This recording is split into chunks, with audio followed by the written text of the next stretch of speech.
தமிழ் நெஞ்சங்களுக்கு வணக்கம். இன்னைக்கு வந்து பார்த்தீங்கன்னா, இந்த வீடியோல நம்ம வந்து எத பத்தி பார்க்க போறோம் அப்டின்னா, Google Payல வந்து பார்த்தீங்கன்னா, நம்ம வந்து எப்படி பேங்க் அக்கவுண்ட்ட ஆட் பண்றது பத்தி தான் பார்க்க போறோம்.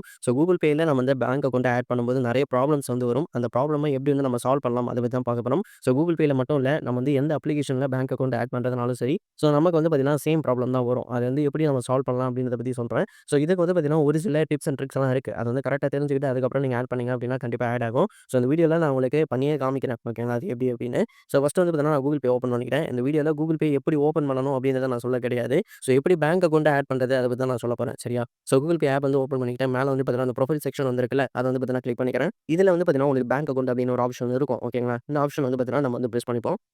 இதில நம்ம வந்து பார்த்தீங்கன்னா, ஆட் பேங்க் அக்கவுண்ட் அப்டின்னு இருக்குல்ல. இத வந்து கிளிக் பண்ணி, உங்களுக்கு எந்த பேங்க் அக்கவுண்ட் வந்து இந்த நம்பர்ல லிங்க் ஆகியிருக்கோ, அது வந்து நீங்க டச் பண்ணிக்கோங்க. இதில நீங்க ஃபர்ஸ்ட்டா என்ன ப்ராப்ளம் வந்து ஃபேஸ் பண்ணுவீங்க அப்டின்னா, நீங்க இந்த Google Payல வச்சிருக்கீங்க பார்த்தீங்களா அக்கவுண்ட், அந்த அக்கவுண்ட்ல இருக்கக்கூடிய நம்பர் உங்களுடைய பேங்க்ல லிங்க் ஆகி இருக்கணும். ஓகேங்களா? அப்டி இருந்தா மட்டும் தான் உங்களுடைய அக்கவுண்ட் வந்து பார்த்தீங்கன்னா, இந்த Google Payல லிங்க் பண்ண முடியும். இத மட்டும் நீங்க கரெக்ட்டா ஞாபகம் வச்சுக்கோங்க. செகண்டா நீங்க என்ன நோட் பண்ணணும் அப்டின்னா, 18 வயசு மேல இருக்க அக்கவுண்டா இருக்கணும். ஓகேங்களா? 18 வயசு கீழ இருக்க அக்கவுண்ட்னா, இதுல வந்து லிங்க் பண்ண முடியாது. கண்டிப்பா அது வந்து 18 வயசுக்கு மேல இருக்க அக்கவுண்டா தான் இருக்கணும். அதுபோல உங்களுக்கு வந்து ஜாயிண்ட் அக்கவுண்ட் இருந்தாலும் பரவால்ல. ஆட்டோமேட்டிக்கா ஆட் ஆயிடும். ஏடிஎம் கார்டு இல்லனாலும் பரவால்ல. அப்பயும் உங்களுக்கு வந்து பார்த்தீங்கன்னா, அக்கவுண்ட் ஆட் பண்ண முடியும். 2டே 2 ரிக்வயர்மென்ட் தான். ஒண்ணு 18 வயசுக்கு மேல இருக்கணும். இன்னொன்னு அந்த நம்பர் வந்து பார்த்தீங்கன்னா, இந்த Google Pay அக்கவுண்ட்ல லிங்க் ஆகியிருக்கணும்.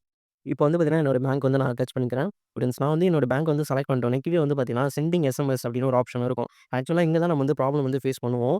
என்னதான் நான் சொன்ன ரிக்வயர்மென்ட் உங்ககிட்ட இருந்தாலும், இதுல வந்து பார்த்தீங்கன்னா, நம்மளுக்கு எரர் வரும். இது எதனால வருது அப்படின்னா, ஸ்டார்ட்டிங்ல சொன்ன அந்த 2 ரீசன்னால வரும். அப்படி இல்லன்னா 3வதா ஒரு ரீசன் இருக்கு. என்ன அப்படின்னா, நம்மளுடைய ஃபோன்ல வந்து பேலன்ஸ் இல்ல அப்படின்னாலும், அந்த ஒரு ப்ராப்ளம் வந்து வரும். பேக்கிரவுண்ட்ல ஆட்டோமேட்டிக்கா வந்து பார்த்தீங்கன்னா, ஒரு எஸ்எம்எஸ் வந்து சென்ட் ஆகும். அந்த எஸ்எம்எஸ் சென்ட் ஆகுறதுக்கு நம்மளுடைய ஃபோன்ல வந்து பேலன்ஸ் வேணும். அன்லிமிட்டட் கால் வச்சு அத வந்து சென்ட் பண்ண முடியாது. பட் நம்ம அன்லிமிட்டட் கால்ல ரீசார்ஜ் பண்ணும்போது எஸ்எம்எஸ்லாம் ஃப்ரீ அப்படின்னு தான் மென்ஷன் பண்ணியிருப்பாங்க. பட் இந்த பேங்க்குக்கு மெசேஜ் சென்ட் பண்றதுக்கு நம்ம ஃபோன்ல கண்டிப்பா பேலன்ஸ் வேணும். இதுக்கு வந்து பார்த்தீங்கன்னா, வந்து ரூ. 10 ரீசார்ஜ் பண்ணணும். பண்ணிட்டு அதுக்கப்புறமா ட்ரை பண்ணீங்க அப்படின்னா, பேக்கிரவுண்ட்ல உங்களுக்கு எஸ்எம்எஸ் சக்சஸ்ஃபுல்லா சென்ட் ஆகும். உங்களுடைய பேங்க் வந்து நீங்க ஆட் பண்ண முடியும். ஓகேங்களா? நான் சொன்ன 3 ரீசனால தான் உங்களால பேங்க் அக்கவுண்ட் வந்து லிங்க் பண்ணாம இருக்க முடியும். இத மட்டும் கரெக்ட்டா தெரிஞ்சுக்கிட்டு அதுக்கப்புறம் பண்ணீங்க அப்படின்னா, கண்டிப்பா லிங்க் ஆகும். Google Pay மட்டும் இல்ல, Paytm எதுவா இருந்தாலும் சரி. ஓகே. நெக்ஸ்ட் ஒரு வீடியோல பார்க்கலாம். பை.